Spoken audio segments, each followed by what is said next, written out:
जय हिंद साथियों, नमस्कार दोस्तों। स्वागत है आपके अपने YouTube channel education first information 2.0 में। जैसा कि पता है दोस्तों, हम आपको MA फाइनल ईयर का पेपर सॉल्व करा रहे हैं, चित्रा का model paper MA final year private student के लिए, जिसका पेपर कोड है 470। पेपर कोड 470 जो अब हम करा रहे हैं क्या है? भारतीय प्रशासन इंडियन एडमिनिस्ट्रेशन, जिसमें हमने पार्ट 2 पहले ही करा दिए हैं। ये पार्ट है 3, तीसरा पार्ट आज कराएंगे हम। और दोस्तों पेपर 3 यह हम सॉल्व करा रहे हैं इससे पहले हमने पेपर फर्स्ट, पेपर सेकंड इससे पहले ऑलरेडी सॉल्व कर दिया है। और MA प्राइवेट स्टूडेंट के लिए फर्स्ट ईयर के प्रीवियस ईयर पेपर वो सॉल्व कर दिए हैं। हमारे प्लेलिस्ट में जाइए, वहाँ आपको मिल जाएंगे। और दोस्तों हम आपको बता दें कि MA फाइनल ईयर में आपका पेपर ऑब्जेक्टिव होगा। कैसा? ऑब्जेक्टिव। क्योंकि मैंने देखा है कमेंट आती हैं, काफ़ी लोग पूछ रहे हैं कि सर ऑप्शनल होगा या लिखित होगा, तो हम आपको बता दें ऑब्जेक्टिव होगा आपका फाइनल ईयर में। तो दोस्तों बिना देरी करे हुए चलते हैं अपने वीडियो की तरफ। और हाँ दोस्तों, यदि आपने अभी तक हमारे YouTube चैनल को सब्सक्राइब नहीं किया है तो सब्सक्राइब कर लें, साथ ही साथ बेल आइकन को प्रेस कर लें ताकि आने वाली वीडियो की नोटिफिकेशन आपके पास सबसे पहले पहुंच सके। और दोस्तों हम बता दें आपको, अब हम जल्दी ही UPSI और SSC GD के लिए यूपीएसआई और SSC GD के लिए हिंदी और रीजनिंग क्लास जल्दी ही स्टार्ट करने वाले हैं, जिसमें बिंदास तरीके से क्लासें चलेंगी, कंटिन्यू चलेंगी। एक एक पार्ट को बड़े आसानी से करके समझाएंगे, ट्रिक के साथ शॉर्ट बनाकर, और आपको नोट्स भी प्रोवाइड कराएंगे, जिससे तैयारी अच्छी हो सके। ठीक है दोस्तों। और UPSI और GD की तैयारी के लिए आज ही हमारे YouTube चैनल को सब्सक्राइब करें। ठीक है दोस्तों, धन्यवाद। चलते हैं अपने क्वेश्चन की तरफ। क्वेश्चन नंबर 1, भारत में संवैधानिक शक्ति का स्रोत है या भारतीय संविधान का स्रोत क्या है? तो दोस्तों इसका आंसर है ऑप्शन ए, भारतीय जनता भारत में संवैधानिक शक्ति का स्रोत है। एक भारतीय जनता। संविधान वचनबद्ध है किसके? संसदीय सरकार के प्रति। किसके प्रति? संसदीय सरकार के प्रति। संविधान वचनबद्ध है किसके प्रति? संसदीय सरकार के प्रति। क्वेश्चन नंबर 3, भारत में है क्या है? लोकतंत्र। भारत में लोकतंत्र है। ठीक है दोस्तों। क्वेश्चन नंबर 4, संविधान देश का सर्वोच्च कानून है। इसका answer option A, right answer. Question number 5, मौलिक अधिकारों का वर्णन क्या गया है संविधान के किस भाग में किया गया है? मौलिक अधिकारों का वर्णन किया गया है संविधान के 3रे भाग में। ठीक है दोस्तों, इसका आंसर ऑप्शन बी इसका राइट आंसर है। संविधान के 3रे भाग में मौलिक अधिकारों का वर्णन किया गया है। क्वेश्चन नंबर 6, निम्नलिखित में से कौन सा कथन सत्य नहीं है? दोस्तों हमें नहीं और हाँ पर विशेष गौर देनी है। क्योंकि हम कंफ्यूज हो जाते हैं पेपर टाइम कि इसमें, जैसे अब हमने पढ़ लिया निम्नलिखित में से कौन सा कथन सत्य नहीं है, तो हम पढ़ लेते हैं निम्नलिखित में से कौन सा कथन सत्य है। हम नहीं को जल्दी में भूल जाते हैं। जब हमने नहीं पढ़ लिया तो उस पर आप ऊपर गोला कर दीजिए, इस पर सबसे पहले गोला कर दीजिए, तो आपको पता पड़ जाए कि हाँ इस क्वेश्चन पूछ के आ रहा है। ठीक है दोस्तों, निम्नलिखित में से कौन सा कथन सत्य नहीं है? तो इसका आंसर है ऑप्शन बी, प्रस्तावना संविधान का एक अंग होती है। यह सत्य नहीं है। क्वेश्चन नंबर 7, प्रस्तावना किसी अधिनियम के मुख्य आदर्शों एवं आकांक्षाओं का उल्लेख करती है। यह कथन है, ऑप्शन इसका ए है, न्यायाधिपति श्री सुब्बाराव। किसका है? न्यायाधिपति श्री सुब्बाराव का यह कथन है। क्वेश्चन नंबर 8, प्रस्तावना का कौन सा शब्द यह स्पष्ट करता है कि भारत में वंशानुगत राजा की परंपरा का अंत हो गया है? यह है गणतंत्र। इसका आंसर है ऑप्शन सी, गणतंत्र। क्वेश्चन नंबर 9, क्वेश्चन नंबर 9, स्वतंत्रता, समानता और बंधुत्व जिसे संविधान द्वारा भारतवासियों को प्रदान करने का प्रयास किया गया है, यह डैश न्याय के मुख्य लक्ष्य है। क्वेश्चन नंबर 9 का आर्थिक, यानी इसका ऑप्शन है सी। ऑप्शन सी क्या है? स्वतंत्रता, समानता, बंधुत्व जिसे संविधान द्वारा भारतवासियों को प्रदान करने का प्रयास किया गया है, आर्थिक न्याय के मुख्य लक्ष्य है। इसका answer option C. Question number 10, Bharat में न्यायपालिका स्वतंत्र है। भारत में न्यायपालिका स्वतंत्र है। 10 का आंसर बी। क्वेश्चन नंबर 11, भारतीय संविधान उन सभी पुरुषों एवं महिलाओं को समान रूप से मतदान का अधिकार देता है जिन्होंने 18 वर्ष सीमा पार कर ली हो। यानी भारत में जो आपका मतदान करने का जो मिनिमम क्राइटेरिया है, उसको पार करने का आपको 18 साल, जब आप किसी को वोटिंग करोगे तो आपके 18 साल एज होनी चाहिए, तभी आप किसी को मतदान कर सकते हैं। क्वेश्चन नंबर 12, निम्नलिखित कौन सा विशेषता भारतीय संविधान की संघीय विशेषता नहीं है? तो इसका आंसर है ऑप्शन ए, इकहरी नागरिकता।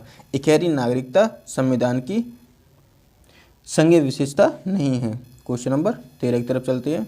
क्वेश्चन नंबर 13, निम्नलिखित में कौन सी विशेषता भारतीय संविधान की संघीय विशेषता है? तो इसका आंसर ऑप्शन डी, एक सर्वोच्च न्यायालय। क्या? एक सर्वोच्च न्यायालय। क्वेश्चन नंबर 14, निम्नलिखित कौन सी विशेषता हमारे संविधान को एकात्मक स्वरूप प्रदान करती है? तो इसका आंसर ऑप्शन डी, ई क्या है? केंद्र की आपातकालीन शक्ति, अवशिष्ट शक्ति केंद्र संसद के साथ, राज्य में राष्ट्रपति शासन लागू होना। ऑप्शन डी, राज्य सरकारों को निर्देश देने की केंद्र सरकार की शक्ति। इसका आंसर ऑप्शन ई, यानी उपरोक्त सभी। उपरोक्त सभी। क्वेश्चन नंबर 15 की तरफ चलते हैं। क्वेश्चन नंबर 15, निम्नलिखित कौन से कारण ने भारतीय संविधान के निर्माताओं को एक शक्तिशाली केंद्र की स्थापना के लिए प्रेरित किया? तो इसका आंसर है ऑप्शन डी, संपूर्ण देश के समान रूप से विकास और प्रगति ने। किसने? संपूर्ण देश के समान रूप से विकास और प्रगति ने। दोस्तों, हम आपको MA final year political science private student के लिए चित्रा के मॉडल पेपर सॉल्व करा रहे हैं, जिसमें हमने पेपर 3 ऑलरेडी सॉल्व करा दिए हैं। ठीक है दोस्तों, यदि आपने अभी तक हमारे YouTube channel education first information 2.0 को सब्सक्राइब नहीं किया है तो कृपया करके सब्सक्राइब कर लें, साथ ही साथ बेल आइकन प्रेस कर लें ताकि आने वाली वीडियो की नोटिफिकेशन आपके पास सबसे पहले पहुंच सके। और दोस्तों, हम आपको बता दें, यूपीएसआई और SSC GD के लिए हम हिंदी और रीजनिंग की क्लास स्टार्ट करने वाले हैं बहुत ही जल्द, जिसमें आपको बड़े शॉर्ट टाइम में अच्छे नोट्स प्रोवाइड करा दिए जाएंगे, जिससे आपकी तैयारी बेहतर हो सके और आप एक क्रमबद्ध तरीके से तैयारी करेंगे, जिसमें आपको मज़ा आएगा पढ़ने में भी, और आपको ट्रिक से और याद कराएंगे, क्लास में याद करा दिया करेंगे, जिसमें आपकी तैयारी बहुत अच्छी हो सके। ठीक है दोस्तों, वीडियो यदि पसंद आ रही हो तो लाइक कर लें, शेयर कर दें और हमारे चैनल को सब्सक्राइब कर दें। क्वेश्चन नंबर 16, निम्नलिखित में से कौन सा कथन असत्य है? तो इसका आंसर ऑप्शन ए, हमारा संविधान शिक्षण संस्थाओं को धार्मिक निर्देशन देने से मना नहीं करता है। इसका आंसर है option A. Question number 17, question number 17 की तरफ चलते हैं। क्वेश्चन नंबर 17, प्रस्तावना से क्या लाभ है? प्रस्तावना से क्या लाभ है? इसका आंसर ऑप्शन डी, यानी उपरोक्त सभी। क्या क्या है? इससे पता चलता है कि संविधान का उद्देश्य क्या है। इससे पता चलता है कि संविधान का स्रोत क्या है। इससे संविधान के परिवर्तन के तिथि का उल्लेख है। इसका आंसर ऑप्शन डी, यानी उपरोक्त सभी। क्वेश्चन नंबर 18, भारतीय संविधान में प्रस्तावना को संविधान सभा द्वारा कब ग्रहण किया गया? तो इसका आंसर ऑप्शन डी, जब संविधान के संपूर्ण मसौदे को मंजूरी दी गई। क्या? जब संविधान के संपूर्ण मसौदे को मंजूरी दी गई। क्वेश्चन नंबर 19, निम्नलिखित में से किस शब्द समूह को प्रस्तावना में 42वें संविधान संशोधन द्वारा जोड़ा गया? तो इसका आंसर ऑप्शन बी, समाजवादी, धर्मनिरपेक्षता तथा राष्ट्र की अखंडता। इसका आंसर है ऑप्शन बी। क्वेश्चन नंबर 20, किस मुगल शासक ने एक कुशल लोक सेवा विकसित की? तो इसका आंसर है ऑप्शन ए, क्या? अकबर। अकबर ने मुगल शासक ने एक कुशल लोक सेवा विकसित की? इसका answer option A, right answer. Question number 21। Question number 21, Bharat में कानून के शासन की अवधारणा पल्लवित हुई? क्या? भारत में कानून के शासन की अवधारणा पल्लवित हुई? तो इसका आंसर है ऑप्शन सी, ब्रिटिश काल में। कब? ब्रिटिश काल में। क्वेश्चन नंबर 22, भारत में पहली बार जिलाधीश की नियुक्ति किस वर्ष की गई? क्या? भारत में पहली बार जिलाधीश की नियुक्ति किस वर्ष की गई? तो इसका आंसर है ऑप्शन ए, 1772 में। 1772 ईस्वी में भारत में पहली बार जिलाधीश की नियुक्ति की गई। क्वेश्चन नंबर 23, लोक सेवाओं का पद सोपानात्मक रूप सामने आया? इसका आंसर है ऑप्शन ए, ब्रिटिश काल में। कब आया? ब्रिटिश काल में। क्वेश्चन नंबर 24, भारतीय लोक सेवाओं में ब्रिटिश परंपराओं से प्राप्त है? क्या है प्राप्त? इसका आंसर है ऑप्शन ए, सेवाकाल की सुरक्षा। सेवाकालिक सुरक्षा भारतीय लोक सेवा में ब्रिटिश परंपराओं से प्राप्त होती है। क्वेश्चन नंबर 25, राजनीति प्रशासन संस्कृत है? क्या? राजनीति प्रशासन संस्कृति है? इसका आंसर है ऑप्शन ए, आधुनिक अवधारणा। आधुनिक अवधारणा राजनीतिक प्रशासन संस्कृति है। क्वेश्चन नंबर 26, राजनीतिक संस्कृति किसी भी राजनीति प्रणाली के सदस्यों में राजनीति के प्रति पाए जाने वाले अभिमुखन और अभिवृत्तियों का स्वरूप है। यह कथन है किसका है? मैकाले का। मैकाले कहते हैं कि राजनीतिक संस्कृति किसी भी राजनीतिक प्रणाली के सदस्यों में राजनीति के प्रति पाए जाने वाले अभिमुखन और अभिवृत्तियों का स्वरूप है। यह कहते हैं हमारे मैकाले। मैकाले एक दार्शनिक हैं। ठीक है दोस्तों। क्वेश्चन नंबर 27, लोकतांत्रिक व्यवस्था में शासन और शक्तियों के प्रति पारस्परिक संबंधों का पता चलता है? इसका आंसर है ऑप्शन ए, अनुभाविक आस्था और विश्वास से। किससे पता चलता है? अनुभाविक आस्था और विश्वास से। क्वेश्चन नंबर 28, कानूनी व्यवस्था के पक्षधर हैं? कानूनी व्यवस्था के पक्षधर हैं कौन? मूल्य अभिरुचियाँ। क्या है? मूल्य अभिरुचियाँ कानूनी व्यवस्था के पक्षधर हैं। 29, राजनीति की शैली ढंग सम्मिलित है? राजनीति की शैली ढंग सम्मिलित है? इसका आंसर ऑप्शन बी, राजनीतिक संस्कृति में। किसमें? राजनीतिक संस्कृति में। क्वेश्चन नंबर 30 यानी 30, भारतीय संविधान द्वारा घोषित मूल्य है? भारतीय संविधान द्वारा घोषित मूल्य है? क्या है? धर्मनिरपेक्षता, समाजवाद, स्वतंत्रता, यानी उपरोक्त सभी, यानी ये सभी। ऑप्शन डी इसका राइट आंसर है, ये सभी। क्वेश्चन नंबर 31, संवैधानिक मूल्यों के संबंध में निम्नलिखित कथनों पर विचार कीजिए। संवैधानिक मूल्यों के संबंध में निम्नलिखित कथनों पर विचार कीजिए। तो इसका आंसर है ऑप्शन सी, इसका राइट आंसर है 1 और 3। इसका राइट आंसर है ऑप्शन सी। ऑप्शन सी इसका राइट आंसर है। क्या है? संवैधानिक शक्ति का स्रोत भारतीय जनता है। संविधान की प्रस्तावना में भारत को प्रभुत्व संपन्न राज्य घोषित नहीं किया जाता। और तीसरा है, संविधान निर्माताओं ने संसदीय सरकार का श्रेष्ठ माना है। किसको? संसदीय सरकार को श्रेष्ठ माना है। चौथा है, संविधान देश का सर्वोच्च कानून है। तो इसका आंसर है ऑप्शन 1 और 3। 1 और 3 क्या क्या है? संविधान शक्ति का स्रोत भारतीय जनता है। संवैधानिक शक्ति का जो स्रोत है दोस्तों वो है भारतीय जनता। ये हमने पहले देखा था, दूसरा या तीसरा क्वेश्चन है। ठीक है दोस्तों। और ऑप्शन 3 है, संविधान निर्माता ने संसदीय सरकार का श्रेष्ठ माना है। ठीक है, इसका आंसर ऑप्शन सी। 1 और 3 इसका राइट आंसर है।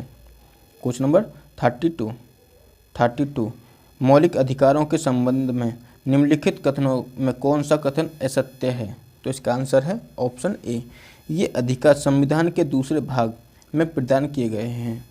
तो इसका आंसर है ऑप्शन ए। क्या असत्य पूछ रहा? असत्य है। ये अधिकार संविधान के दूसरे भाग में प्रदान किए गए हैं। क्वेश्चन नंबर 31 चलते हैं अगली तरफ। Question number 31,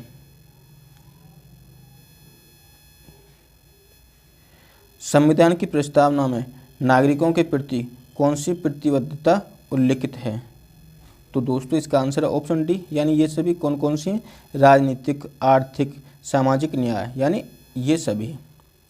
question number 34, Bharat की प्रशासनिक व्यवस्था प्रभावित है? इसका आंसर है मौर्य काल से, गुप्त काल से, मुगल काल से। यानी जो भारत की प्रशासनिक व्यवस्था जो चली आ रही है वो हमारी मौर्य काल में भी थी, गुप्त काल में भी थी और मुगल काल में भी थी। यानी इसका आंसर है ऑप्शन डी, ये सभी। क्वेश्चन नंबर 35, नौकरशाही की पद सोपानात्मक व्यवस्था को व्यवस्थित रूप मिला? इसका आंसर है ऑप्शन ए। कब मिला? मुगल काल में। किस में मिला था? मुगल काल। यानी ऑप्शन ए इसका राइट आंसर है, ऑप्शन ए। चलते हैं अगले क्वेश्चन की तरफ। Question number 36, question number 36, Bharat पर ब्रिटिशकालीन प्रशासन के प्रभाव के संबंध में निम्नलिखित कथनों पर विचार कीजिए। तो दोस्तों इसका आंसर है ऑप्शन डी, यानी केवल 4। जो हमारे स्टेटमेंट दे रखे हैं इसमें से केवल एक ठीक है। कौन सा है? केवल 4। ब्रिटिशकालीन प्रशासन ने भारत के प्रशासन तंत्र को सर्वाधिक प्रभावित किया? गलत। संघात्मक ढांचा ब्रिटिशकालीन प्रशासन की सर्वाधिक प्रखर देन है? ये भी गलत है। 3, सन 1919 और 1935 के भारतीय शासन अधिनियमों ने संविधान को गहराई से प्रभावित किया। क्वेश्चन नंबर 4, ब्रिटिश काल में एकीकृत राजनीतिक स्वरूप का सूत्रपात नहीं हुआ? इसका आंसर है ऑप्शन डी, यानी केवल 4। इसका राइट आंसर है केवल 4। 37, मुगल साम्राज्य के पतन के बाद प्रारंभिक चरण में ईस्ट इंडिया कंपनी ने निम्नलिखित में कहाँ कार्य करना प्रारंभ किया? इसका आंसर है ऑप्शन डी, यानी ये सभी। बंगाल, बिहार, उड़ीसा। बंगाल, बिहार, उड़ीसा में ईस्ट इंडिया कंपनी ने निम्नलिखित कार्य जो प्रारंभ किया वो इन सभी जगह किया। यदि दोस्तों आपको वीडियो पसंद आई हो तो लाइक, शेयर और सब्सक्राइब करें।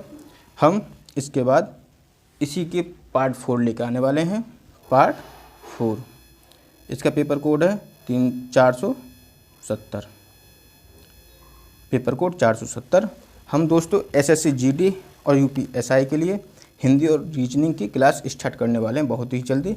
और दोस्तों हम आपको बता दें एमए फाइनल ईयर में आपको ऑब्जेक्टिव पेपर होता है। ऑब्जेक्टिव पेपर होता है सीसीएस यूनिवर्सिटी से जो हम एमए करते हैं फाइनल ईयर, चाहे वो एजुकेशन हो, हिस्ट्री हो, इंग्लिश हो, पॉलिटिकल साइंस हो, उसमें आपका ऑप्शनल पेपर होगा, यानी ऑब्जेक्टिव पेपर होगा।